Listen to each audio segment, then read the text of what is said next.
Hola, profe, hola a todos.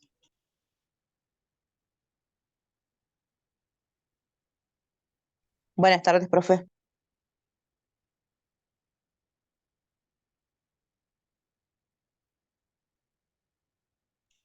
Profe, no se escucha. Hola, sí, seguro que se escucha, ¿no? Ahí Sí, sí. ahí sí. Perfecto. Sí, no se escuchaba porque estábamos hablando. Toma pausa. Eh, esta imagen que veo ahí mía es inconstitucional porque me veo muy gordo. Yo no estoy bien gordo. Me, me voy a correr. Es la cámara, es la cámara. Bueno, buenas tardes. ¿Cómo están? Les cuento, les contamos acá con Fran. Que ya tenemos nuevamente internet con el servicio de Zoom, así que no se va a cortar. Sí. Buenísimo. Así que bueno, bienvenidos a todas, a todos. Acá tenemos tres compañeros, dos compañeras y un compañero que están sentados presencial. No los ven ustedes, nosotros sí. Eh, Están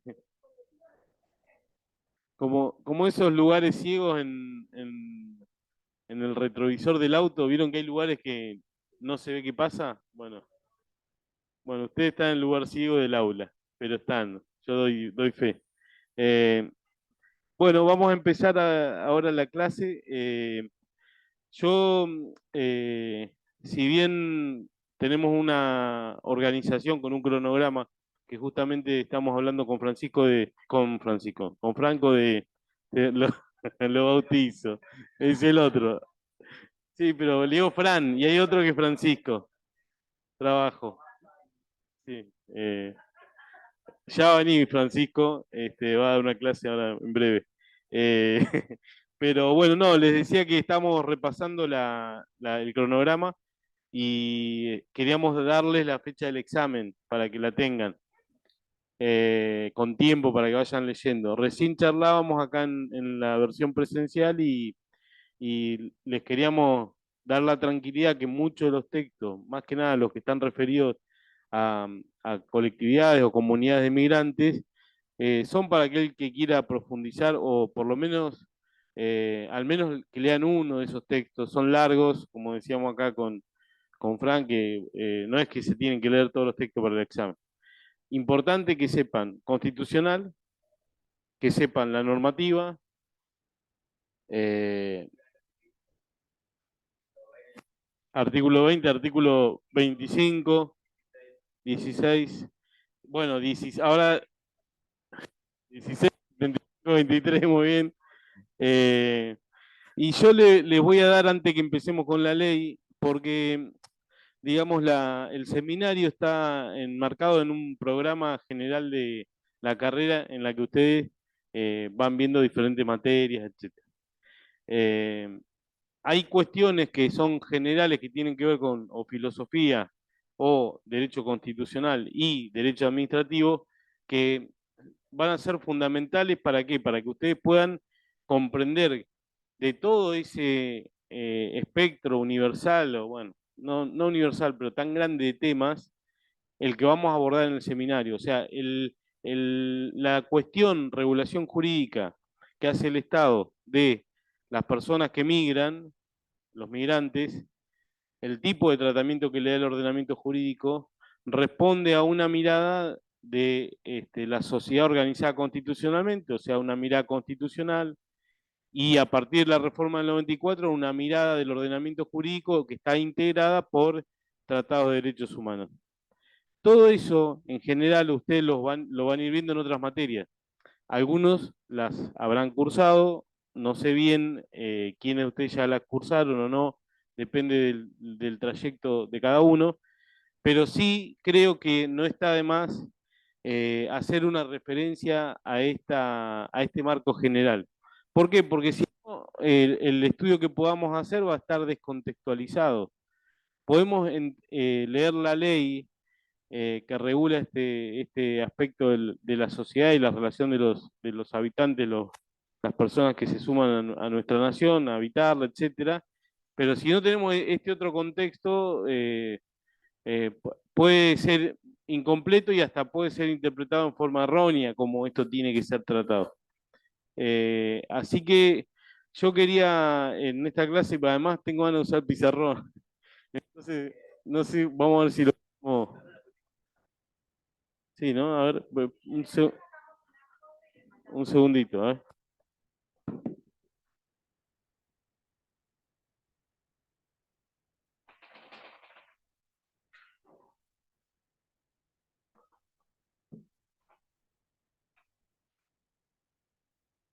Profe, ¿puede Sí, repetir los artículos, por favor? Porque se entrecortó. No llega a notar. Dijo 20, 25, 16 ¿y cuál más?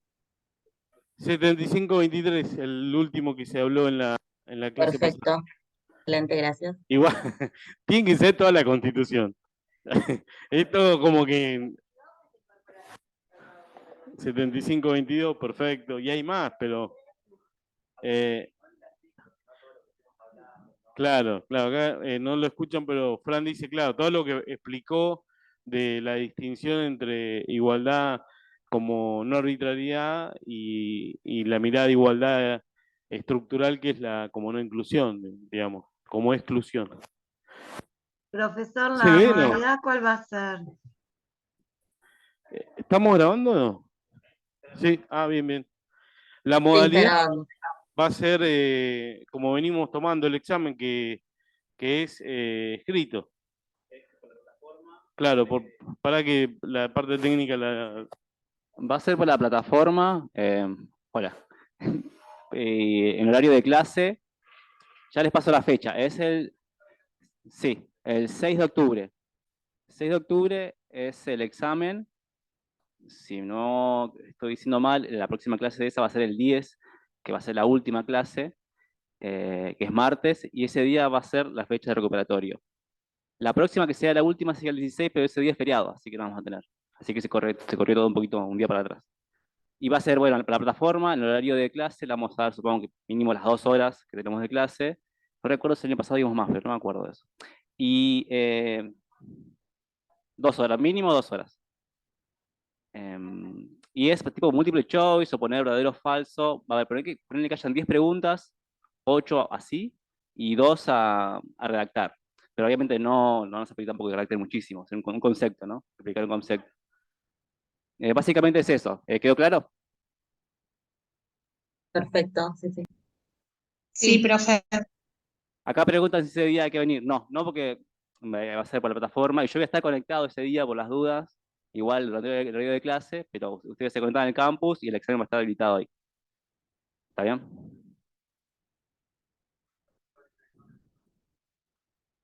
Desde la plataforma todavía no viste. Ok. Igual es sencillo, te va, es bastante intuitivo. Vas a la plataforma, a la parte de pestaña, va a decir examen y ¿qué le das? Cualquiera que tenga un inconveniente lo hablamos, porque puede ser que en el momento, no sé, están haciendo el examen, se quedan sin internet, se les corta la luz. Nosotros vamos a estar disponibles en esos momentos para resolverlo. Y claro, quédense tranquilos que se les va a buscar la vuelta porque si tienen algún inconveniente podrán rendir personal acá, haremos la forma. Por eso tenemos también la fecha Justo, posterior. profe, No escuchamos, Maxi, perdón. no, no, justo le iba a preguntar eso, que si existiese la posibilidad de que también podamos ingresarlo a una casilla de correo por las dudas de justo lo que acaba de mencionar. Bueno, a ver. Eso no va a poder ser posible porque se hace desde la web, desde el campus. Lo que sí, si previamente hay alguna persona que ese día no puede ingresar o tiene problemas para utilizar el campus virtual y me avisa antes de la fecha de examen, le encontramos la vuelta a eso. Capaz que le hago aparte el examen y se lo envío en esa hora y lo puede reenviar, pero en principio va a ser en la plataforma, en ese horario. Bueno, bien. Bueno, Ahí yo tengo el pizarrón, ¿lo ven ahí? Se ve más o menos. ¿Se Sí. ve? Sí, sí, sí, Bueno, ahí está. Bueno, voy a a tratar de explicarles dos temas o dos cuestiones que creemos que son importantes.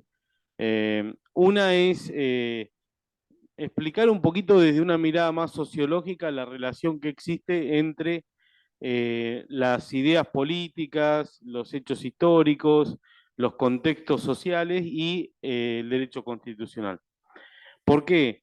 Porque nosotros, cuando estudiemos en la regulación de los migrantes como grupo, se corta, ¿no? A ver. Bien, bien. Es difícil entonces escribir y hablar. Bueno, le decía, el contexto histórico en el que se escribe una constitución es central, aprenderlo.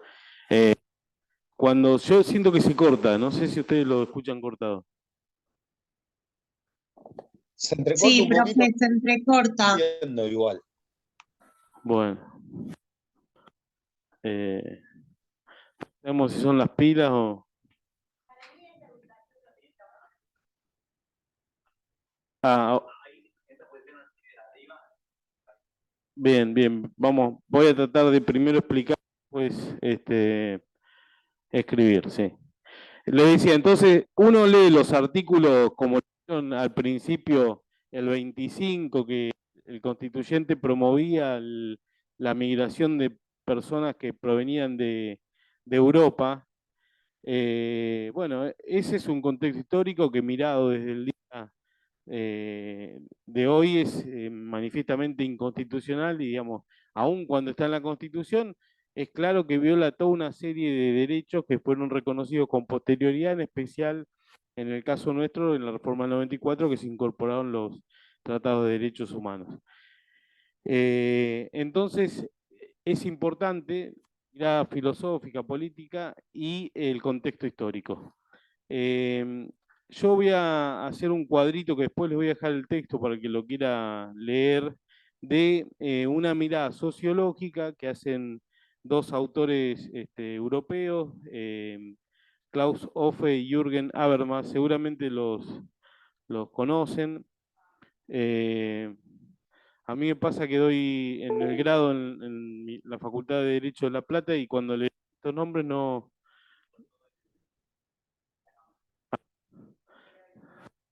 Sí, sí, sigo hablando. Complicado, ¿cierto? La verdad que cuando doy clase en La Plata les digo estos autores y no lo leyeron, o sea, no saben que existe.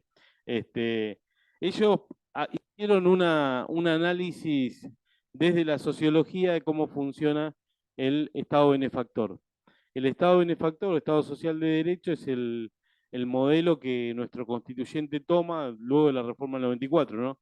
Entonces, en ese modelo, uno puede ver cuál es el rol del Estado y cuál es el rol de la ciudadanía y la forma en que las instituciones prevén para realizar un control de la actividad administrativa, que en definitiva es lo que vamos a ver cuando estudiemos la sentencia que revisa la constitucionalidad de unas medidas políticas dictadas por el Ejecutivo para regular la situación de personas que están en condición de migrantes irregulares, ya lo vamos a ver.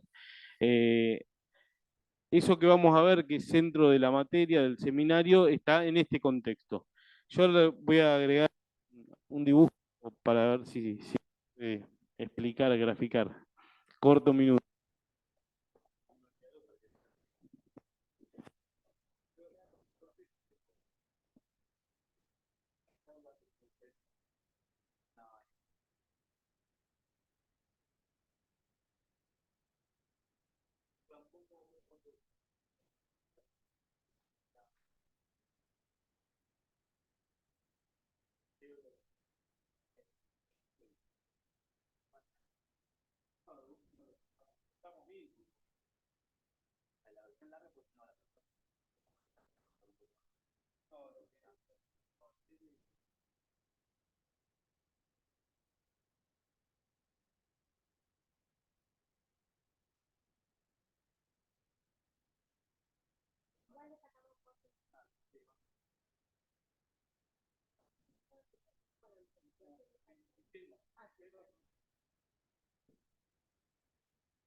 Después les sacamos una foto y les mandamos, pero hizo 3 columnas, una sistema, bueno, ahora les saco foto y les mando.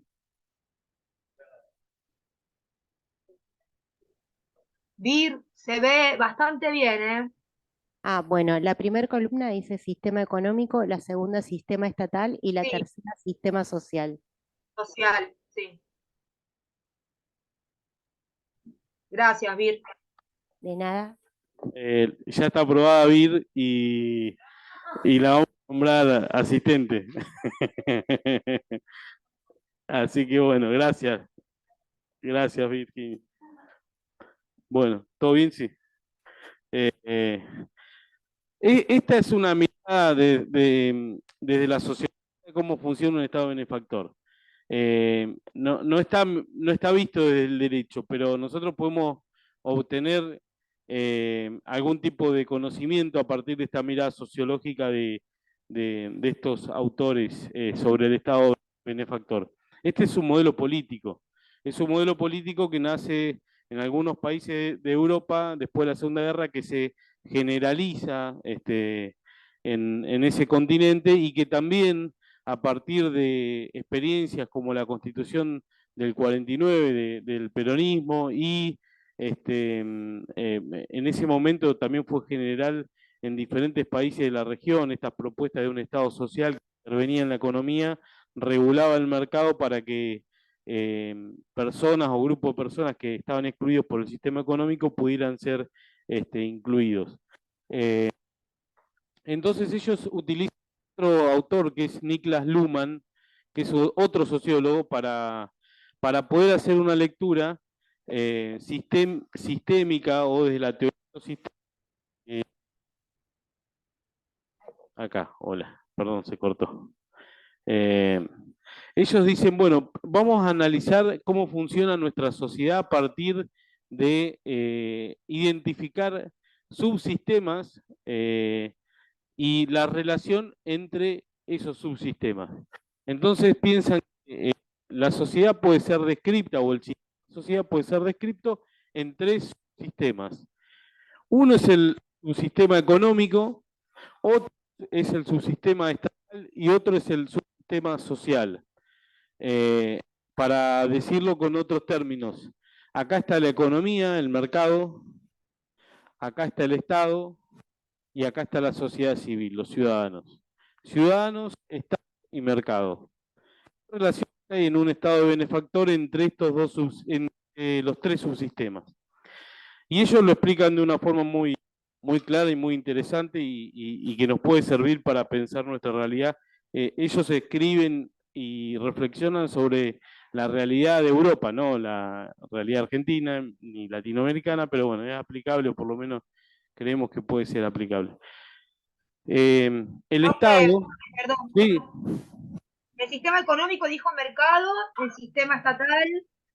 es la administración pública, el Estado, las autoridades públicas, y por otro lado, la ciudadanía, el subsistema social, la sociedad civil, si quieren.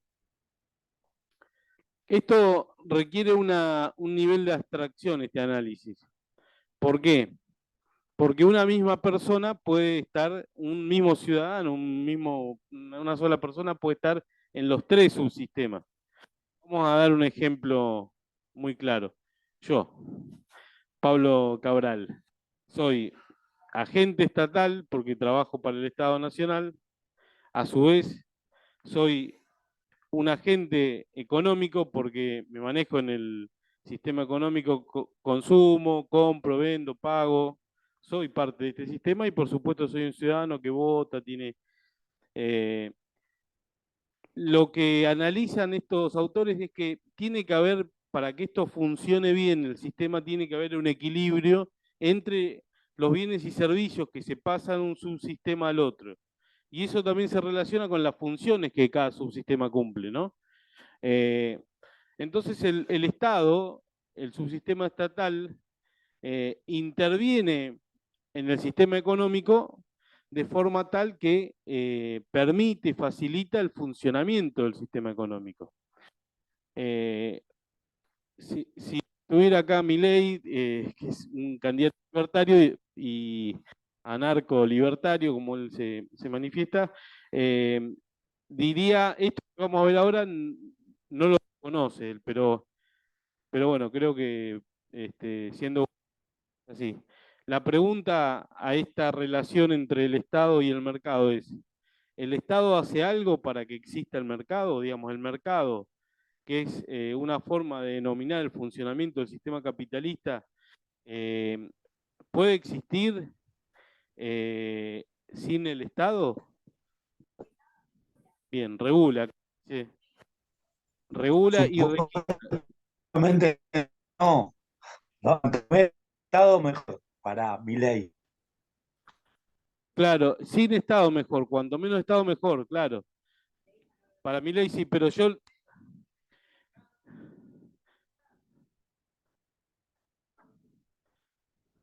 Ahora lo vamos a ver eso, pero les traje lo de mi ley simplemente para darle un... No, claro, porque nosotros pensamos, el equipo piensa docente, que lo que se estudia acá tiene que ver y tiene que permear a la realidad que está fuera de las aulas. Si nosotros venimos acá a estudiar cosas que quedan en los libros y no tienen nada que ver con la realidad, bueno, me parece que no cumplimos la función que debemos cumplir, que es que nosotros formemos y también nos formemos con ustedes para interpretar la realidad y, por supuesto, para tratar de cambiarla si consideramos que es injusta. Y el derecho es una herramienta para eso. Entonces, tiene que estar con la vista mirando qué pasa afuera, en las aulas de la universidad, digo. Entonces, bueno, vuelvo a la pregunta de este cuadro. El Estado interviene en el mercado y de muchas formas permite que funcione.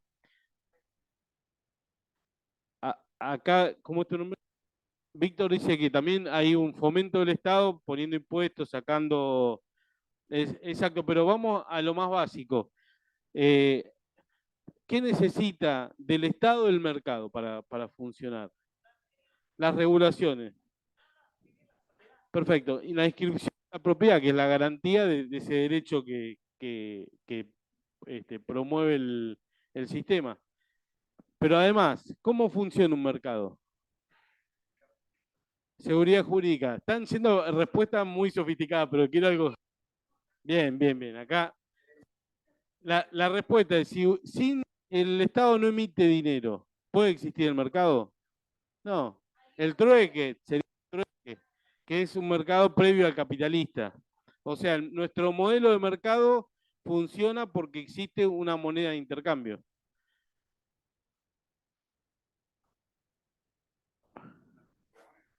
Bueno, pero que se Perdón, profe. autorregularía. Acá, ¿cómo era tu nombre? Gabriel dice que el mercado podría inventar su propia moneda. Claro, lo que pasa es que es muy difícil porque, bien, acá dicen también que el dólar es una moneda de mercado. Es un temón que no tenemos tiempo, por supuesto, para hablarlo y nos iríamos por la rama. Profe, Pero acá la profesor, respuesta de Vid está bien, es sin moneda no podría haber el mercado. Después, profesor, sí. pero para la emisión de la moneda el Estado tiene que tener también un respaldo, o sea, tiene que tener un aval que permita que esa emisión sea circular dentro del mercado interno, o si no tampoco tiene sentido, sería un papel más. Está bien, por eso. Sí, de hecho también anterior a que en 1933 se creó el dinero en realidad, porque eso lo crean después del colapso para abrir la Reserva Federal y que ellos puedan imprimir billete, porque el billete, el dinero, no existe. Es una cosa que no tiene entidad, salvo que esté respaldado, como fue después por el petróleo, pero anterior a eso sí existía el mercado y el patrón era el oro. Es decir, no, Está no es que bien. era el trueque, había un patrón, siempre hay un patrón. Sí, tenés razón, Maxi. Todo eso lo podemos conversar, pero no quiero que nos derivemos. Sí, hay todas esas versiones o interpretaciones eh, que son de economía, bueno, son para por ahí charlarlas en profundidad. Yo acá no es la idea esa, sino la idea es que veamos que el mercado, sin la presencia y regulación del Estado, por lo menos no podría existir tal como existe ahora, porque el Estado le garantiza a quienes cumplen roles dentro del mercado, quienes cumplimos roles dentro del mercado, primero, bueno, la existencia de las protecciones de la propiedad, la existencia de una moneda de curso legal, la existencia del sistema bancario, la regulación de todas las relaciones comerciales en el Código Civil y Comercial y todas las leyes que existen. Todo eso, la posibilidad de transportar bienes dentro del país a través de la ruta, o el ferrocarril o el transporte aéreo, la existencia de puertos para exportar, digamos, sin el estado del mercado no se hubiera transformado en lo que hoy es el mercado y tampoco podría sostenerse al menos tal como está hoy. Esa intervención del Estado entonces facilita la existencia del mercado. Pero eso que recibe el mercado, que está acá, de alguna forma es vuelto al Estado, porque estas relaciones entre mercado y Estado tienen que tener un equilibrio entre lo que uno le brinda al otro y lo que recibe del otro subsistema. Entonces, si el Estado permite a través de esas regulaciones que exista el mercado, ¿cuál es la contraprestación? Perfecto, acá, Gabriel, perdón, Gabriel, porque me olvido los nombres. Vir, Gabriel, Úrsula, Víctor. Bueno, ¿de qué? Sí, ¿qué parte? La obra pública permite, claro, por ejemplo, tal cual. La,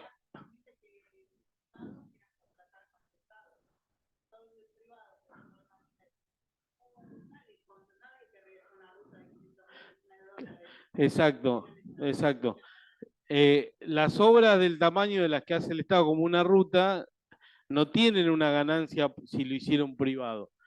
Es una inversión que hace el Estado para que funcione el mercado, para que se puedan trasladar desde el lugar donde se producen hasta el lugar donde se venden los productos. Entonces, bueno, no quiero casi, no quiero contestar.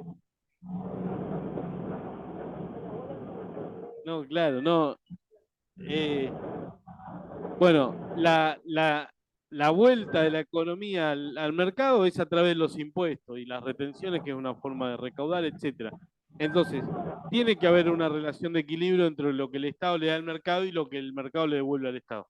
Pasemos de este lado de la tabla, que es la relación del Estado con la sociedad. ¿Qué es lo que le brinda el Estado a la ciudadanía? ¿Qué nos brinda? Los autores estos alemanes hablan de rendimientos sociales. ¿Qué es lo que está diciendo acá Gabriel? Sociales. ¿Qué es? Seguridad, salud, ¿qué más? Educación, subsidios. Bueno, entonces hasta ahí entendemos. ¿En qué vuelve? IVA, dice Gabriel, impuesto, porque acá caemos en la trampa de que nos plantea esta configuración abstracta. Yo les dije que una misma persona, porque cuando paga IVA, un ciudadano en realidad está pagando desde acá, está haciendo gente de... el Estado recibe otra cosa de la ciudadanía, que no es plata, pero que tiene un valor. ¿Qué recibe? Muy bien. Legitimidad, no, muy bien. Los que están presentes acá están muy afilados. Vamos a poner votos, pero legitimidad política. Entonces, no, la legitimidad política la tiene porque el sistema todavía, la falta de legitimidad sería una crisis sistémica, que es lo que ellos, Exacto, lo que acá traen el caso del 2001. Es lo que ellos plantean, porque dicen, este sistema se sostiene el capitalismo europeo de Estado benefactor a pesar de las crisis, a pesar de las crisis. ¿Por qué? Porque la idea de la crisis del capitalismo que escribió Marx pensaba que no se iba a sostener el sistema. Entonces, la idea de un Estado benefactor es un parche del propio capitalismo para que se mantenga el sistema. Y ellos dicen, pero este sistema se mantiene a fuerza de que existen, y esto habla de Europa, ¿no? Acá, sucesivas crisis de legitimación. Y yo, adaptando esto a nuestra realidad más cercana y a la historia de 2001, podemos hacer una interpretación de cómo ellos explican que se generan las crisis de legitimidad. El problema esta es la relación entre el Estado y la economía. Puede iniciarse un problema de desequilibrio con una mala regulación. Esta regulación económica puede ser mala. El ejemplo, el 1 del menemismo fue una regulación que con el paso del tiempo, atar el valor del peso a una moneda extranjera, generó problemas de regulación que terminaron en una crisis y de disposición de ahorros, con una decisión regulatoria que fue muy mala, que fue el corralito, digamos.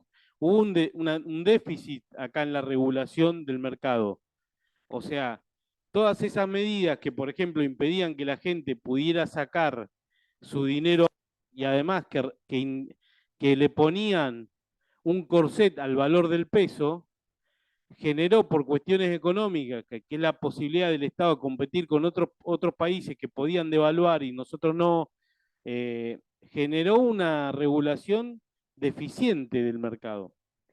Y esto se tradujo en una disminución de los aportes. Le entraba mucho menos plata. Yo me acuerdo el último año de gobierno de Menem, que la recaudación había caído muchísimo. De Menem, no, perdón, de la Rúa. Menem fue el que generó todas estas medidas de intervención. Entonces, este desequilibrio del sistema, de la relación entre el Estado y la economía, produce una crisis, que es una crisis de racionalidad o crisis económica. 2001 empezó como una crisis económica o de racionalidad, porque había una regulación deficiente del mercado, lo que se tradujo en una disminución de los aportes económicos del mercado al Estado. Racionalidad. Es de sociología alemana el uso, pero bueno, tiene una explicación. Lo que ustedes me decían, ¿qué pasa cuando cae la recaudación? Baja el presupuesto. Exacto. Se reducen las partidas para todo esto. Entonces empezaron a haber recortes del 12% a los despidos, recortes, privatización de la educación pública, se planteó todas esas medidas que son para recortar porque ha disminuido los ingresos. Esta disminución de las prestaciones sociales generó una crisis política. La gente fue los cacerolazos y todo esto termina con una crisis de legitimación política, que es lo que empezó como una crisis económica, termina como una crisis política, y eso se traslada a la impugnación del mismo sistema. Pero vamos a ver que el sistema tiene recaudos para que, en definitiva, no se produzca la caída del sistema capitalista. Y es la misma institucionalidad que tiene nuestro sistema, que permitió, por ejemplo, que se pueda cambiar el presidente con el helicóptero y bueno, hubo los mecanismos para que la política retome un lugar y pueda generar los lugares institucionales para continuar digamos, con políticas que cambien este sistema. Y, digamos, lo que quiero que veamos es que esta relación entre el Estado y la sociedad civil en realidad puede ser vista desde una óptica jurídica. ¿Por qué? Porque esto que vimos acá como seguridad, rendimientos sociales, salud, educación, todo lo que escribimos acá y podemos muchos más, jurídicamente por la constitución de nuestra sociedad como ordenamiento jurídico son derechos. Y esos derechos obligan al Estado a garantizarlos y frente al incumplimiento y la insatisfacción de las expectativas que la ciudadanía tiene, existen mecanismos para tratar de obtener del Estado el cumplimiento de esas obligaciones. Gabriel. ¿Para qué les pasó? No, se me ocurre de repente hacer otra lectura. Por ejemplo, cuando hay un problema de regulación entre el Estado y el subsistema económico, y obviamente baja la recaudación, el Estado en oportunidades para evitar que se reduzcan las partidas presupuestarias, emite sin respaldo, generando un ciclo nocivo de crisis económica que aparenta en un principio subsanar el problema, pero que repercute después en el subsistema económico y es como una bola de nieve. O es como un vicio, claro. Entonces estaría viciado la conglobación de ese sistema, ¿no? Puede ser.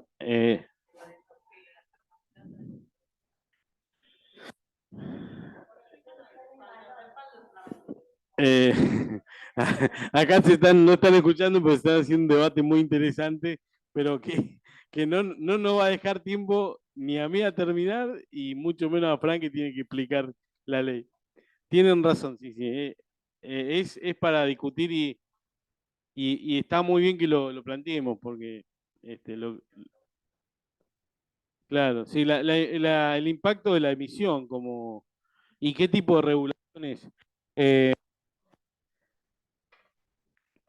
Cuando nosotros pensemos todo esto que está acá está plasmado en la Constitución, pero está contado desde un punto de vista dinámico y social. Porque uno estudia normas y son el artículo tanto, pero eso que está en la norma explica y tiene que dar cuenta de este funcionamiento.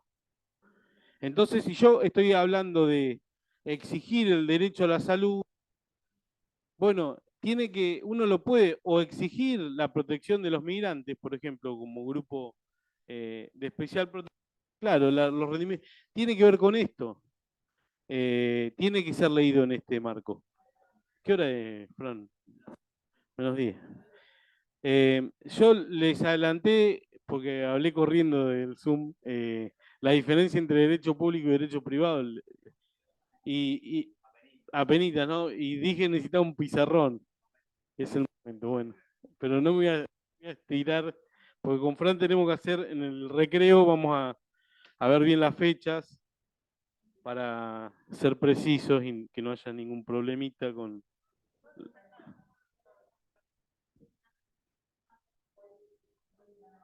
Bueno, ahora vamos a ir a otra parte que se deriva de esto mismo, que es nuestro constitucional eligió una forma de organizarse y de reconocerle funciones al Estado y a la ciudadanía. Nuestro Estado, por lo que dice la Constitución, tiene... No, eso sí, federal, es la organización territorial, pero no.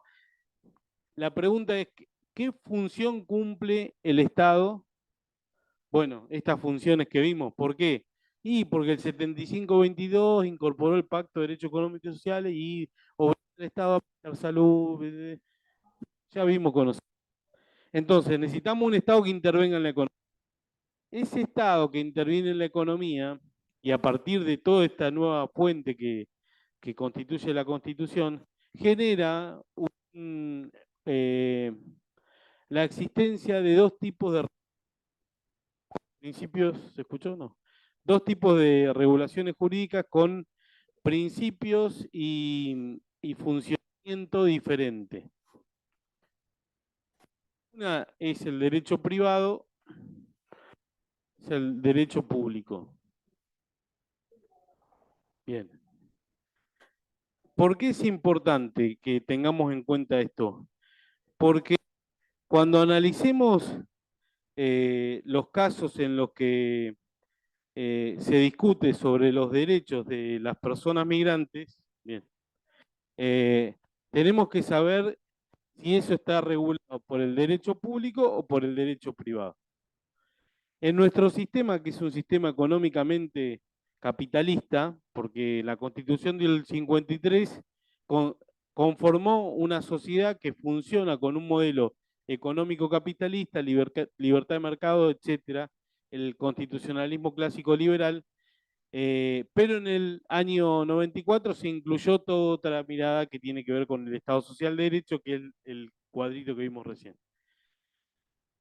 Voy a ir dando como comparaciones entre uno y otro y la idea es que esto lo tengamos presente durante las clases que quedan del seminario para pensar cuando trabajemos sobre casos en los que está en juego derechos fundamentales de personas migrantes, vamos a estar de este lado y no de este lado. Del derecho público acá y no del derecho privado. El derecho privado tiene como finalidad la satisfacción del interés individual, ¿no? De las personas. El derecho público, el interés público. Esto les va a servir también para materias de derecho público. ¿Qué es el interés público? Es una pregunta que no vamos a responder ahora, pero para hacer un esbozo de respuesta, el interés público es el interés de la comunidad, el interés de todos nosotros como colectivo, el bien común, lo mismo. Son ideas que refieren a lo colectivo, a lo social, a los derechos de toda nuestra colectividad. Por ejemplo, hay interés público en cuidar el ambiente, cuidar la calidad de vida de los ciudadanos, etcétera, etcétera. Los intereses individuales son los que cada uno de nosotros tiene, que se refiere a su vida personal, a su patrimonio, etcétera. Normalmente son de tipo patrimonial estos intereses individuales. O hay una regulación de tipo patrimonial. También hay regulación de tipo familiar o personal, pero yo quiero apuntar al modelo económico. Entonces, en el derecho privado, constitucionalismo del 53, lo que busca es proteger el interés individual de cada persona. Claro, entonces, ¿qué tipo de derechos reconoce esta parte del derecho? Derecho a la propiedad privada y libertades. Van a ver que la Constitución del 53 es esto, este esquema.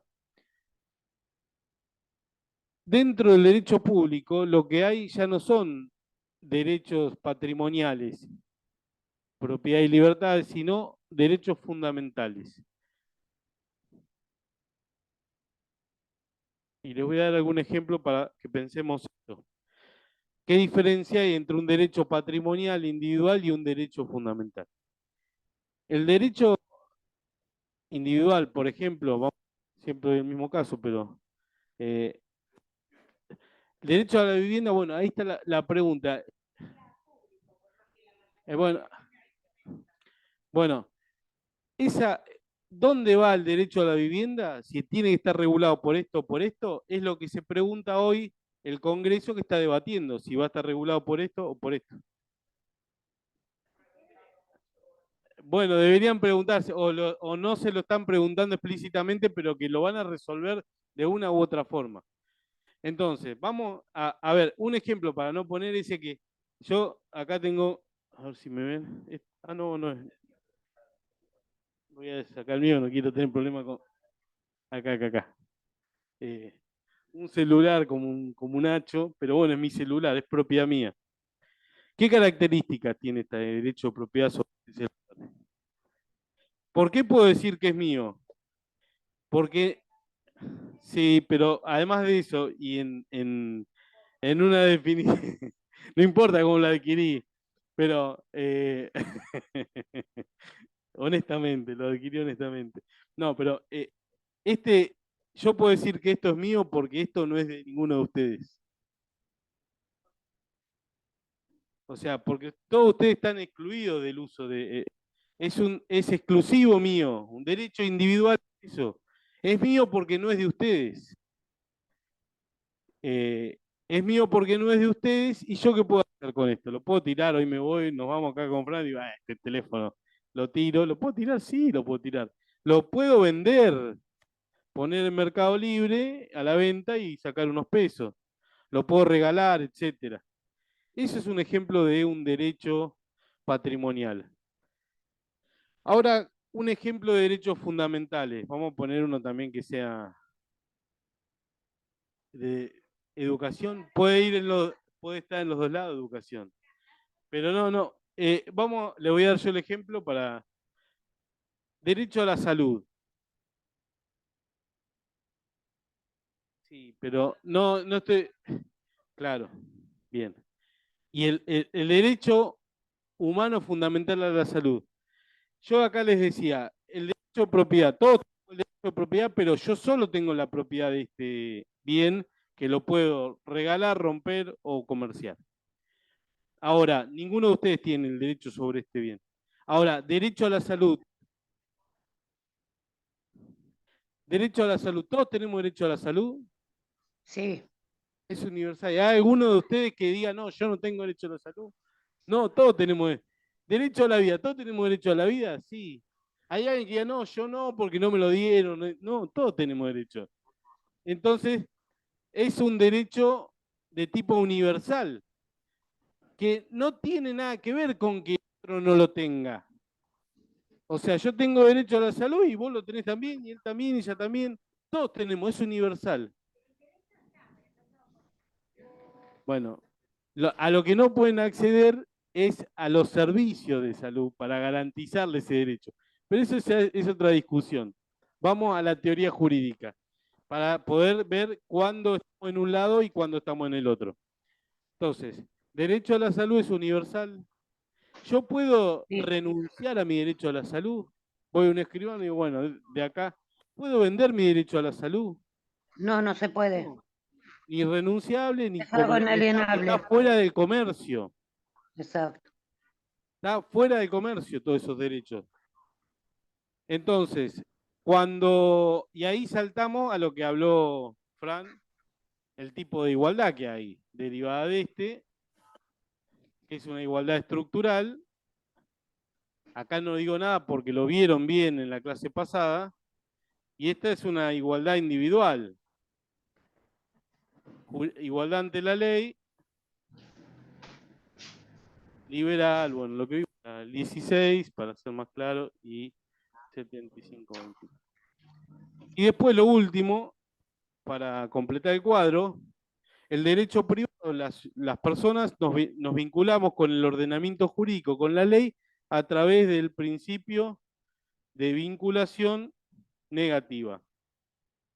Artículo 19 de la Constitución Nacional, que dice, todo lo que no está prohibido está permitido. El gran margen de libertad supera con creces a la prohibición, que sería la no libertad.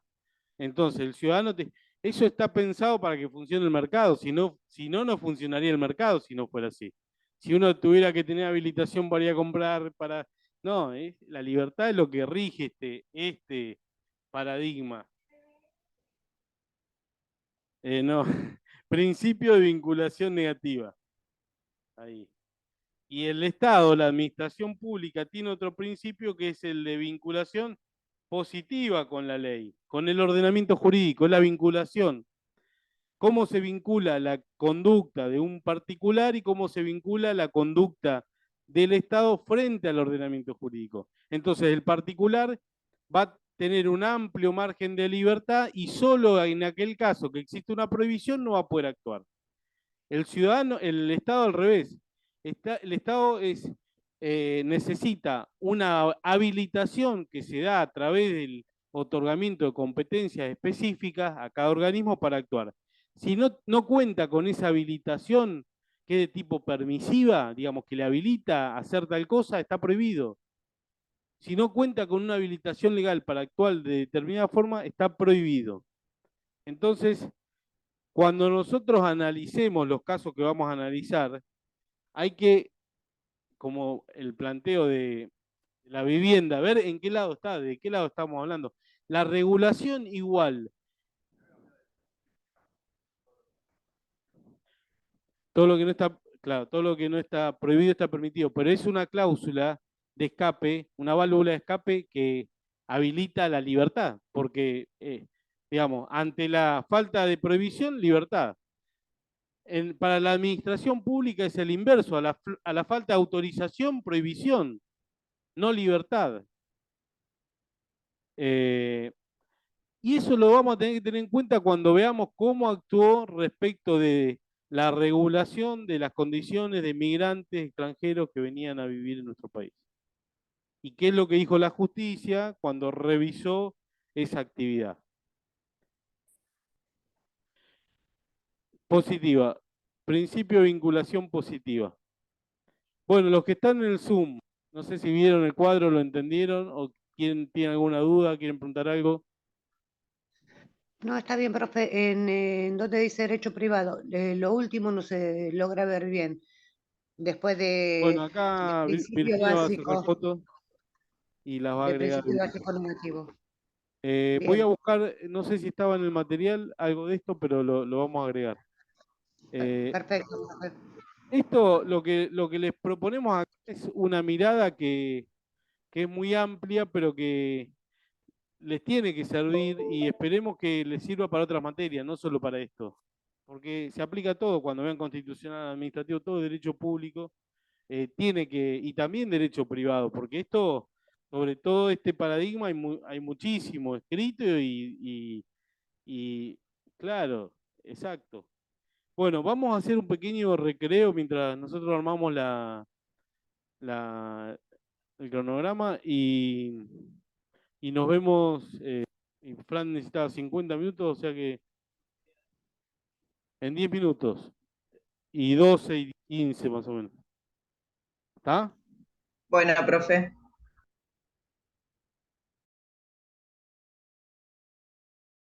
Perfecto.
Hola, hola.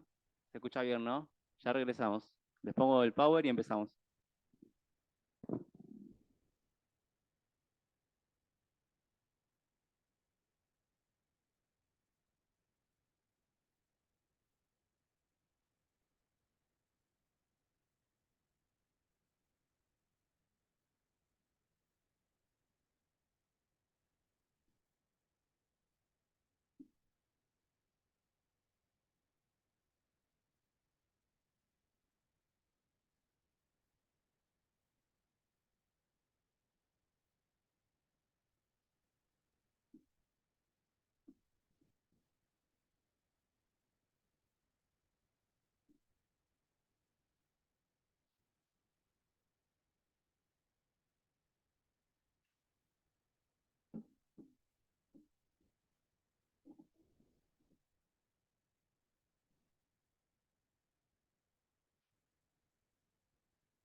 Hola, ¿cómo están? ¿Se ve bien el power? ¿Se me puede avisar? Pollo. Sí, profe. Sí, profe, se ve bien. Genial, buenísimo. Clase 4. Clase 4. Bueno, hoy vamos a empezar a ver lo que es ya una normativa dura. La ley 25.871, el DNU 70 del 2017, que modificó esa ley, el DNU del macrismo, que generó modificaciones que repercutió mucho en la comunidad migrante, ¿no? Con respecto a la comunidad que estaba sentada acá o que quiso ingresar. Y cuando digo repercutió, digo que tuvo efecto en las expulsiones de estas personas, de muchas de estas personas. Creo que había una compañera de ustedes, creo que el nombre era Yelen, que, bueno, que por lo que estuve hablando con ella, conoce mucho todo lo que es este procedimiento administrativo con respecto a las personas migrantes. No sé si está conectada hoy. ¿Alicia? Ah, Alicia. La chica que también viene presencial a veces, pero me parece que hoy no está. Ah, hoy no está. Bueno, mejor porque si no capaz que iba a ser aburrido para ella o me iba a spoilear un montón de cosas. Así que... No pude ir, profe, no pude ir. Estás ahí. Viste, sabía. No es la... Sí, sí. Bueno, pero ella De también... hecho le sabe pedí otras cosas. material. Claro, Perfecto. pedí material a la compañera que le comenté. Y bueno, por una cuestión personal no pude pasar a buscar y tampoco ir a clase hoy. Está bien, tranquila, Dis. Ya te vamos a esperar por acá. Bueno, empecemos porque yo creo que la primera que les traje hoy no vamos a llegar a verla porque da bastante contenido, pero bueno, llegamos hasta donde llegamos y después vamos a continuar en la próxima. Y antes de introducirnos a lo que fueron las modificaciones del macrismo, vamos a hacer primero que nada un pasaje no rápido, pero sí por los puntos principales de algunos principios que consagra la ley 25871 para las personas migrantes con respecto a acceso a derechos y demás, y después vamos a centrarnos mucho en el artículo que es esencial, en lo que fue la modificación del macrismo y la repercusión que tuvo en las personas migrantes y en la respuesta que después tuvo de parte del Poder Judicial, que es la idea de más o menos abordar las últimas clases. Y ese es el artículo 29, pero bueno, ya vamos a llegar a eso. Antes que nada, bueno, ustedes saben que el contexto de esta ley, ¿no? Yo me acuerdo que creo que la primera clase o la segunda que les traje esos 3 pantallazos de 3 momentos de las leyes migratorias, una de la primera, de fines del siglo XX, después la de la época dictatorial, la de facto, y por último les había traído esta, que es la 25.871 de 2003 o de 2005, no me acuerdo. Bueno, entonces desde el 2003. Que ya es una ley que se da en un contexto más de integración regional, ¿no? Que va en paralelo con la situación política de los países de Latinoamérica y que eso se ve reflejado en muchos de los artículos de la ley. Obviamente, además, también refleja lo que fue la incorporación de los tratados internacionales de derechos humanos a la Constitución después de la Reforma 94, también obviamente se ve plasmado en ese sentido en la ley. Y los primeros artículos que le traje son el 7 y 8, que básicamente lo que garantizan es el acceso a la educación y a la salud para las personas migrantes irregulares. Les leo el primero, el segundo es parecido, ¿no? En ningún caso la irregularidad migratoria de un extranjero impedirá su admisión como alumno en un establecimiento educativo, ya sea público o privado, nacional, provincial o municipal, primario, secundario, terciario y universitario. Las autoridades de los establecimientos educativos deberán brindar orientación y asesoramiento respecto de los trámites correspondientes a los efectos de subsanar la irregularidad migratoria. El segundo tiene la misma redacción legislativa, pero se refiere a lo que es al derecho a la salud, ¿no? Pero es básicamente lo mismo, como está dividido. Sí. Espera que te paso el micrófono, así te escuchan.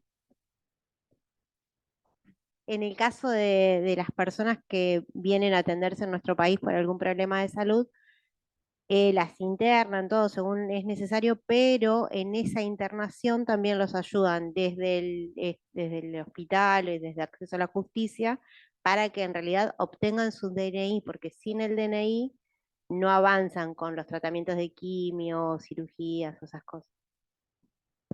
Y obviamente que después en la práctica, bueno, hay que ver realmente cómo accionan los funcionarios públicos, por ahí en hospitales públicos, ¿no? Con respecto a esto. Pero en términos legislativos y jurídicos, hay una marcada diferencia con lo que fue la ley de facto. Si ustedes recuerdan, en aquel momento le dije que en realidad la obligación era la contraria, la que imponía a los funcionarios públicos de la educación y la salud. La regla era que no, personas irregulares, migrantes irregulares, no se podían atender en las instituciones públicas de salud y educación, y que los funcionarios tenían la obligación de denunciar la situación irregular de esa persona. Así que fíjense el paradigma totalmente contrario que trajo la nueva ley, ¿no?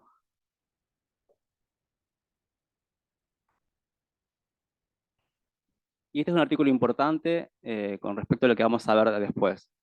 El Estado garantizará el derecho de reunificación familiar a los inmigrantes con sus padres, cónyuges, hijos solteros menores o hijos mayores con capacidades diferentes. Básicamente acá lo que establece es la reunificación familiar. Este artículo establece la reunificación familiar, un concepto que también va a ser central en el análisis que hagamos de la ley migratoria, el DNU y los fallos de la justicia. Con reunificación familiar básica, bueno, se refiere a eso, ¿no? A mantener unido el núcleo familiar, ¿no? Y a poder evitar, en principio, expulsiones arbitrarias de personas que tienen familias acá en el país, ¿no? Y que de esa forma se rompa ese núcleo familiar. Sí. Este caso aplica al fallo que está subido a la bibliografía, ¿verdad? Ah, buenísimo. ¿Lo leyeron? Eso te tendrías que preguntar. Le subí un fallo. Sí, tiene... Lo leímos. Genial. Bueno, ya vamos a llegar ahí porque le vamos a tratar al final de la clase, pero no sé si va a ser hoy, capaz de quedar para la próxima. Pero vamos a trabajar sobre ese fallo. Pero sí tiene mucho que ver con el derecho de la reunificación. Acá Úrsula no lo leíste, ¿no? Bueno, está bueno el fallo y es importante. Además es muy reciente y marcó como un quiebre en la jurisprudencia que venía teniendo la Corte Suprema con respecto a la política migratoria. Y para mí también fue un quiebre que obviamente estuvo muy movilizado desde abajo, también por la comunidad migrante, por la gente que milita, pero también hay que decirlo, por las decisiones de tribunales inferiores que atacaron bastante esa modificación que tuvo la ley migratoria. Y que eso generó también cierta presión hacia arriba. Eso cuando lleguemos más adelante vamos a verlo bien. Pero ese fallo que les dejé, que el año pasado es muy reciente, es casi el final del camino de lo que vamos a ver ahora adelante. Es un poco que les adelanté un poquito el final, pero para trabajar el concepto de reunificación familiar, ese fallo está bueno. Profe. Sí. Te quería compartir otra cosa, si puedo, sobre el 7. Se lo compartí a algunos compañeros ayer. Una compañera nuestra del cuatrimestre pasado salió ayer por Canal 13, que fue paciente del médico que está discutido hoy. El esteticista, no recuerdo el nombre. Nuestra compañera Toki y la compañera es Julieta. Sí. Nuestra compañera no tenía documentos y bueno, se dejó apabullar de que no iba a poder tener acceso a la salud pública, bueno. Y de esa forma cayó en las manos de este hombre y bueno, no recuerdo cuánto dinero tuvo que poner para que le pague, ¿no? Porque ella, creyendo de que es indocumentada, no podía acceder a la salud pública. Gracias, Rubén, por el comentario. Bueno, sí. Ok. Espera que te paso el micrófono. Que igual desde el hospital lo que hacen es llevarla a la persona, no llevarla porque la están atendiendo, pero sí o sí tiene que tener el DNI.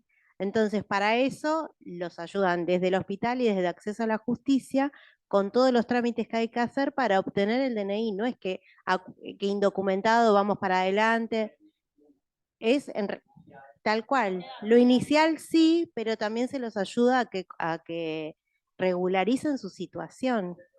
Que eso le da derechos, hay que entender que no es contra las personas, sino que es a favor de las personas. De hecho, creo que... ¿Puedo hacer una pequeña observación, profe, por Sí, favor? Gladys, obvio. Adelante.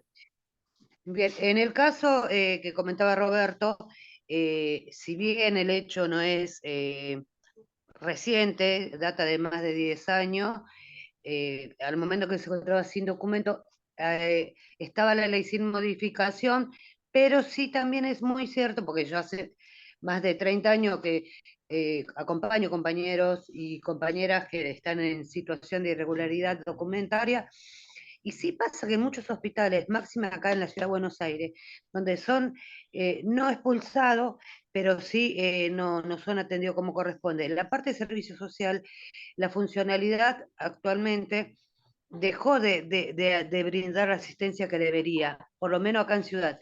Y es lamentable porque para que puedan ellos, digamos, ponerse a la altura de la circunstancia, tenemos que estar constantemente presionándolos.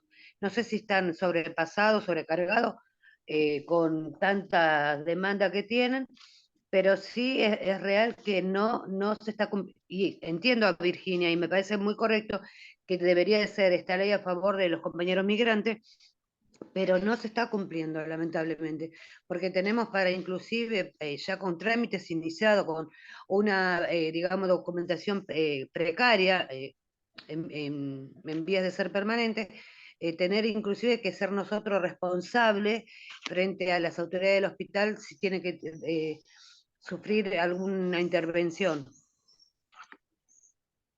Gracias, Gladys. Y obviamente que después lo que pasa en la realidad de los hechos, hay que ser críticos, ¿no? Bueno, en cómo se aplica la ley. Yo también se lo dijimos al principio de la clase, tener ese pensamiento crítico sobre, bueno, después qué pasa con el derecho a la vida cotidiana. Sí.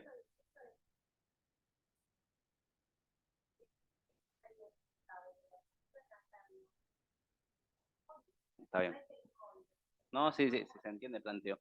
Y sobre todo esto que están hablando, justamente este mes vamos a tener la visita de una compañera, Janet, que es de la comunidad de migrante, que es para mí un cuadro muy interesante del MAS, y que habla mucho sobre esto, ¿no? Sobre la necesidad de información sobre el acceso a los derechos que tienen las personas migrantes en Argentina, y que identifican ellos justamente esa carencia de no saber, ¿no? Realmente, bueno, a dónde ir, qué derechos tengo, demás. Bueno, el próximo artículo, el 13. Igual ante la ley. Esto se relaciona un poco con lo que estuvimos hablando la clase pasada. A los efectos de la presente ley se considerarán discriminatorios todos los actos o omisiones determinados por motivos tales como etnia, religión, nacionalidad, ideología, opinión política o gremial, sexo, género, posición económica o caracteres físicos que arbitrariamente impidan, obstruyan, restringen o de algún modo menoscaben el pleno ejercicio sobre bases igualitarias de los derechos y garantías fundamentales reconocidos, bueno, Constitución, tratados internacionales y demás. Piensan que es un artículo enmarcado en qué principio. Por esa pregunta. El otro día vimos dos principios, ¿no? No, pero en la clase pasada vimos dos visiones del principio de igualdad ante la ley, como no discriminación, o sea, no hacer tratos a distinciones arbitrarias, o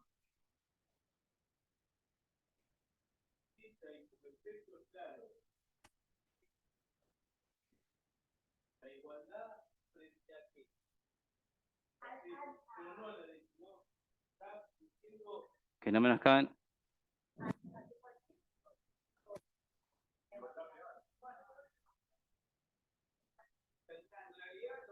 Le paso el micrófono a Pablo, que está explicando acá a partir de las preguntas. A ver, porque hay para analizar justamente. Dice, habla de la discriminación, ¿no? De actos u omisiones.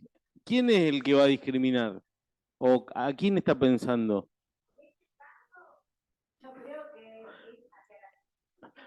Bien, el Estado. En principio el Estado no tiene que discriminar. Si tiene una norma que dice que los migrantes de color de piel, tal negro, lo que sea, origen chino, serán excluidos. Bueno, ahí está, fíjense, está discriminando por alguna de los motivos que están ahí, de las categorías. Claro. Hoy dice, bueno, no, se va a prohibir que vengan, ingresen migrantes que compartan ideas anarquistas, bueno, la ideología. Pero la libertad frente a quién, de las personas migrantes para no ser discriminadas en principio frente al Estado. O Ante sea, la ley. sí, pero el concepto de la ley acá se conoce como igualdad ante la ley, toda la igualdad jurídica la que estamos viendo en lo que hablamos en la otra clase. La igualdad social no está en el ordenamiento jurídico, pero dentro la prohibición de discriminación por esos motivos está en principio dirigida al Estado. Claro. Pero además, no, porque el 7523 plantea estructural que hay grupos que están discriminados y que el Estado tiene que tener una política diferenciada de esos grupos a través de medidas de acción afirmativa. Si vos simplemente decís que no te pueden discriminar por ninguno de esos motivos, claro, exacto. En realidad es una norma que se aplica a cualquier ciudadano, claro. Entonces, ¿está habiendo una protección diferente para el migrante en ese principio de igualdad? Claro. Pero, pero, pero, pero las personas migrantes son como nosotros, como, digamos, tienen la misma protección social que tienen los que nacen acá.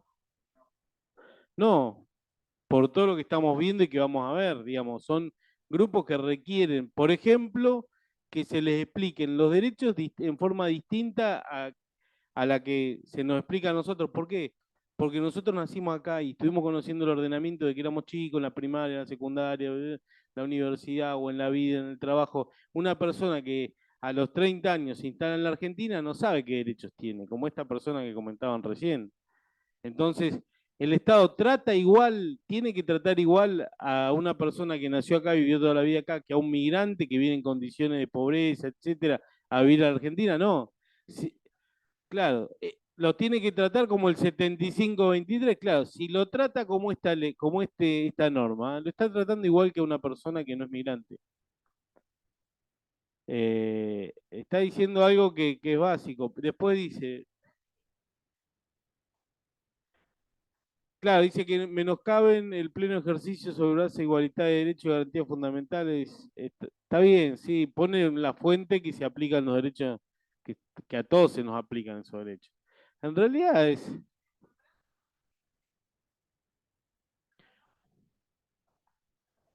Sí, pero lo que el 75 exige es una medida de acción positiva, diferenciada del resto de las personas. Yo a los niños los trato diferente, el Estado, digo, no yo, los trata diferente. A las personas con discapacidad, porque es un grupo que tiene dificultades de integración por las condiciones, los obstáculos que la misma sociedad le impone, tiene que trabajar protegiéndolo de forma diferenciada que lo que trata una persona. Si vos le decís a esa persona, bueno, no, tenés los mismos derechos que todos nosotros. Y bueno, por las circunstancias reales, esa persona va a estar siendo excluida por el sistema, no porque nadie haya pensado vamos a discriminar a los discapacitados, a las personas con discapacidad, no, sino que en la misma discriminaciones. Se me va el micrófono. Bueno, para mí, si tengo que votar, este es un modelo clásico de igualdad como no discriminación. Claro. Esta es pregunta de examen, ¿eh? O sea que... Bueno, como dice Pablo, esta es una clásica pregunta de examen. El artículo 13 de la ley migratoria, ¿a qué principio de igualdad se refiere? Y para mí va en esa línea, ¿no? La primera parte identifica ciertas categorías en las cuales no se pueden hacer discriminaciones arbitrarias. Principio del artículo 16. Si dijese, bueno, las personas migrantes tendrán beneficios, y no sé, se pone cupos para algo, ahí quizás ya podemos empezar a hablar de otro principio, pero esto es clásico, primer principio. Pero se entendió más ahora con este ejemplo. Bueno, tipos de residencia. Esto es medio plomo, y me quedan 20 minutos y quizás es más importante ir bueno, lo que va a ser más estructural en la materia. Pero básicamente la ley de migraciones se reconoce 3 tipos de residentes en Argentina: permanentes, temporarios y transitorios. Y para cada uno la ley migratoria establece requisitos de, bueno, cómo acceder a ese tipo de residencia. Bueno, después hablamos sobre la residencia precaria. La residencia precaria, bueno, seguramente Gladys esto lo debe tener clarísimo, y también algunos compañeros que trabajen en el ámbito de las comunidades migratorias. La residencia precaria es el primer documento que te da migraciones en el primer trámite que haces cuando todavía no iniciaste nada, ¿no? Que no tenés ningún tipo de residencia. Primer paso acá, llegás a Argentina, lo primero que te dan es la residencia precaria, que te habilita a estar 180 días de corrido, regular en Argentina, y poder salir, entrar, estudiar, atenderte, etcétera. Pero no solamente para personas que recién llegan, hay situaciones, de hecho, y también seguramente Gladys debe conocer, de gente que vive acá hace décadas y nunca inició el trámite migratorio de residencia, y ni siquiera tiene la residencia precaria. Yo tuve un caso cuando atendía estas situaciones, de un ciudadano uruguayo que vivía en la Argentina desde el fin de los 80, se casó acá y demás, pero nunca había iniciado los trámites migratorios. Eso es lo que preguntamos y no se pudo explicar. Bueno, no sé. La verdad que nunca me mostró nada.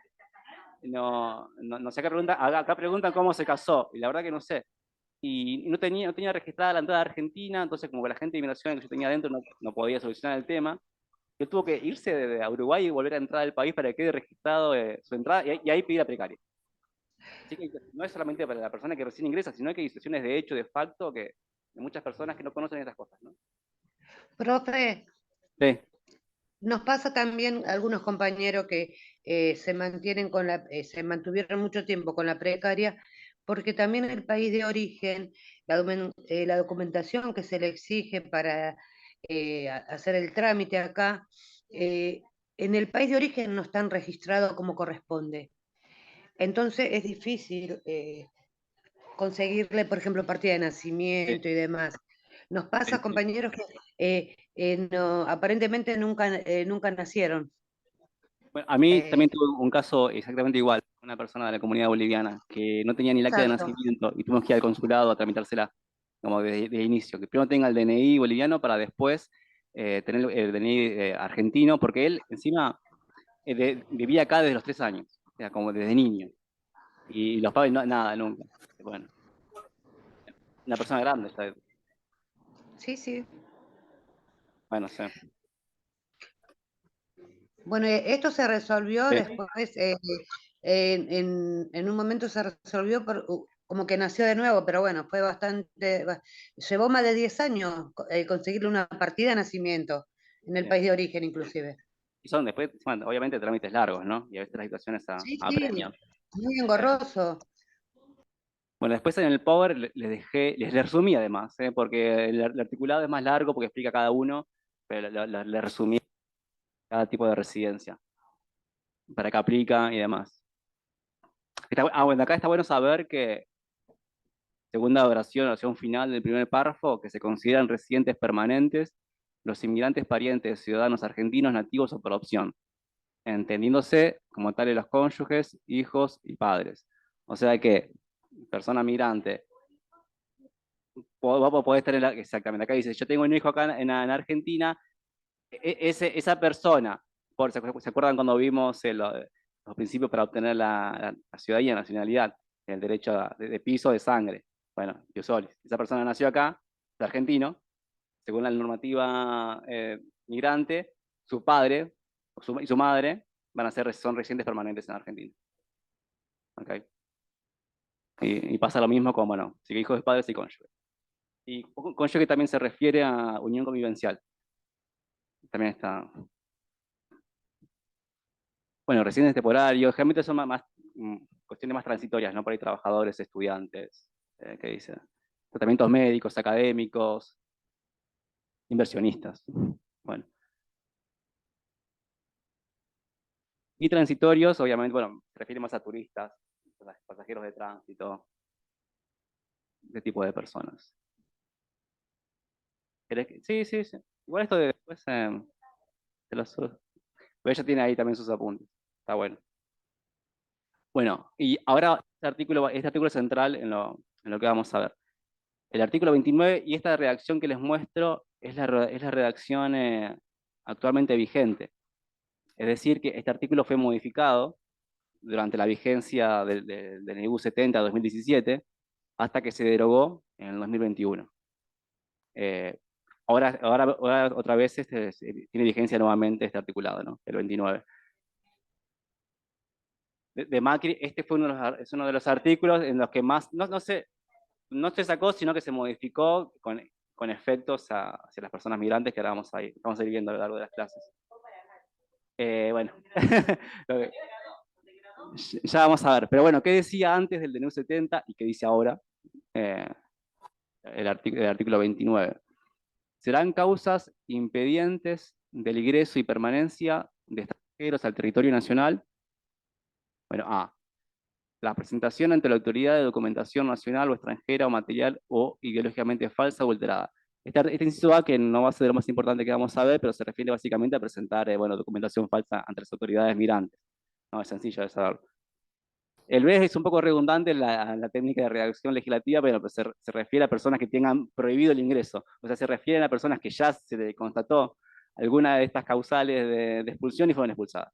Bueno, esas personas no tienen permitido permanecer en territorio nacional, que sería una consecuencia del resto de los incisos, ¿no? El C es el más importante, para lo que vamos a trabajar. Haber sido condenado o estar cumpliendo condena en la Argentina o en el exterior. O tener antecedentes por tráfico de armas o personas estupefacientes o por lavado de dinero o inversiones en actividades ilícitas o delito que merezca para la legislación argentina pena privativa de la libertad de 3 años o más.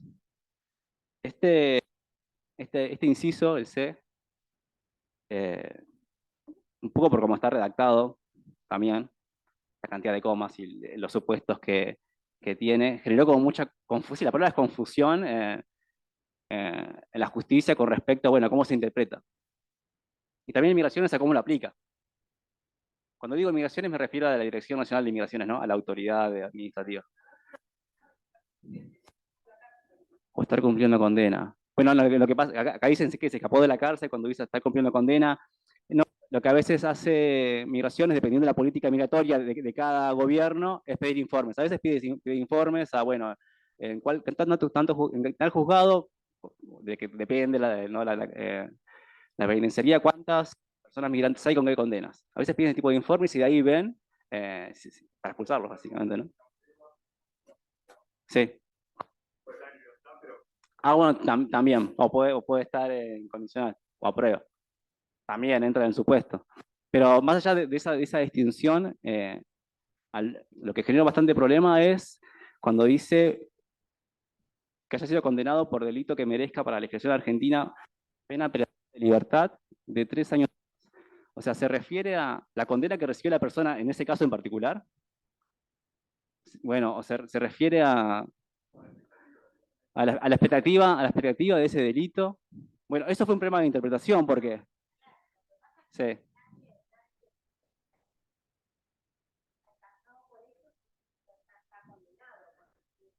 A ver, te paso el micrófono. Si la causa está en proceso y no fue condenado, no se lo puede castigar, entre comillas, por algo que todavía no se decidió si es culpable o no. Te paso. Bueno. Claro, esos delitos tienen más de 4 años y Macri los agravó sacándole los beneficios. O sea, esos delitos no tienen beneficios claro, o sea, son... Exactamente. Bueno, a fin de cuentas, hasta hubo interpretaciones, que fue lo que generó después un fallo de la Corte, es que la Cámara que dijo que haber sido condenado a estar cumpliendo condena. Y era una persona que estaba condenada por menos de 3 años, pero entendió que entraban de su y que después seguían otros. Pero es súper redundante, porque entonces ¿para qué sirve este de 3 años? Si cualquier persona con condena podía ser expulsada. Bueno, todo eso genera un debate, ¿no? Bueno, ¿qué quiere decir el inciso C del artículo 29? Sí, ¿cómo le gusta el finito acá? Dicen, ¿no? Y llegó bueno, ahora yo tengo un caso de una persona que, bueno, lo terminé. Migrante que fue expulsada por tener un antecedente de 1 mes por robo. Vive acá de 2004. Fíjense. Bueno, pero eso fue con la modificación del DNU. Después la vamos a ver. 1 mes. Condena que ya había vencido. Y demás. Bueno. Una persona tiene 3 hijos argentinos, etc. Ya, acá preguntan por qué teniendo hijos argentinos no pudieron expulsar. Bueno, esa va a ser la pregunta central de todo lo que vamos a ver también después de acá, de cómo interpretó la modificación de la ley y la justicia y ese gobierno de ese momento. Bueno, les voy a terminar de explicar qué dijo la Corte final en esto y ya casi cerramos porque me estoy quedando sin tiempo. En un caso a Pasa León, después se lo subo, la Corte, bueno, se expidió sobre cómo se debería interpretar este artículo y básicamente dice que, bueno, que hay 2 supuestos. El primero se refiere a haber sido condenado o estar cumpliendo condena en la Argentina o en el exterior por todos los supuestos que le siguen, ¿no? Es tráfico de armas, de personas, estupefacientes, lavado de dinero, inversiones en actividades ilícitas, hasta ahí, hasta lo. Cualquier condena o antecedente con respecto a estas categorías de delito causa la expulsión, sin importar el monto de la pena. O delito que merezca para la legislación argentina pena privativa de libertad de 3 años. Y cuando se refiere a 3 años, se refiere a la pena mínima. O sea, delitos cuya, en la escala penal, el cumplimiento efectivo, la pena mínima sea 3 años, esa es la causal a la cual se refiere a partir de lo. Porque 3 para abajo es carcelable acá, dicen. Sí, exacto. Entonces ahí, no sé, justamente delitos como el robo que arrancan en los 6 meses, y por más que superen los 3 años, porque va a los 6, hacer el mínimo menor de 3 años no es causal de expulsión. Esa es la distinción, porque en ese caso... Sí, toma en cuenta el mínimo, porque en ese caso la persona expulsada tenía, ahora no me acuerdo el delito, pero el mínimo era menos que 3. Y le habían confirmado la expulsión, interpretando que se refiere a haber sido condenado la primera parte del coso. No, ahora no me acuerdo, creo que fue robado poblado en banda, algo por el estilo, sí. No, este es otro caso de 1 mes el que yo tengo ahora. Eso fue por otro tema, eso fue por robo. 1 mes. Ok. Continuamos. Bueno, el C les quedó claro, ¿no? La distinción, vale, es sencilla, es piso de 3 o las categorías anteriores. Todos esos tipos de delitos. Inciso D, haber incurrido, participado, bueno, acá habla sobre crímenes de lesa humanidad, el D. Ese es claro, y ese no se modificó con el 70. El E, bueno, tener antecedentes por actividades terroristas. El F, haber sido condenado en la Argentina, tener antecedentes, bueno, el otro que es explotación, es trata, ¿no? No, sí trata de personas.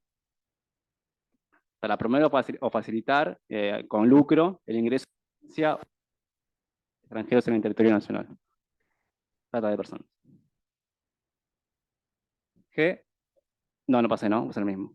No, G, está bien. G, haber sido condenado, bueno, por presentar también documentación ideológica falsa, ese tampoco no lo vamos a trabajar. H, bueno, H sí es explotación de personas con fines de actividad sexual. Y el I también es uno de los casos que más se dan de expulsión de personas migrantes, que es intentar ingresar o haber ingresado al territorio nacional eludiendo el control migratorio por lugar o en horario no habilitados al efecto. Esto básicamente es entrar al territorio nacional sin haber ingresado por un paso habilitante, ¿no? Por una frontera, sin haber pasado por el control de migraciones. Sí. Bueno, claro, esa persona salió, habla del caso de Uruguay que les conté, con el DNI uruguayo. O sea, estuvo volviendo buquebús a mi país, DNI uruguayo, y entró con el DNI uruguayo después. Pero esto se da mucho con la comunidad de China. Sí.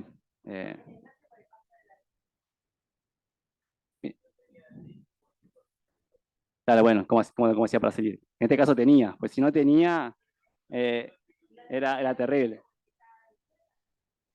También. Bueno, las causas y los motivos, no sé, yo esto que me arriesgo a decir es a partir de, no sé, el estudio empírico de las causas que llegan a la justicia. Cuando es por el inciso I, que es haber ingresado en territorio nacional por paso no habilitado, casi todos los que tenemos son de personas de la comunidad china, que bueno, generalmente muchas veces, y hay denuncias también de trata de personas en esas situaciones, o gente que por ahí tiene parientes o no, y que viene a trabajar con ellos acá, que primero llegan generalmente a un país limítrofe e ingresan a Argentina por bondis. Bondis porque no suelen pasar por el territorio, por un paso fronterizo donde estén migraciones. Y después, durante el macrismo, hubo, de ahí donde se originaron todas estas expulsiones hacia la comunidad china, a diferencia, bueno, no sé realmente ahora cómo se están haciendo esto en migraciones, pero creo que no. Había una política migratoria activa de hacer operativos de migraciones en supermercados, en lugares donde sabían que podían encontrar a personas irregulares.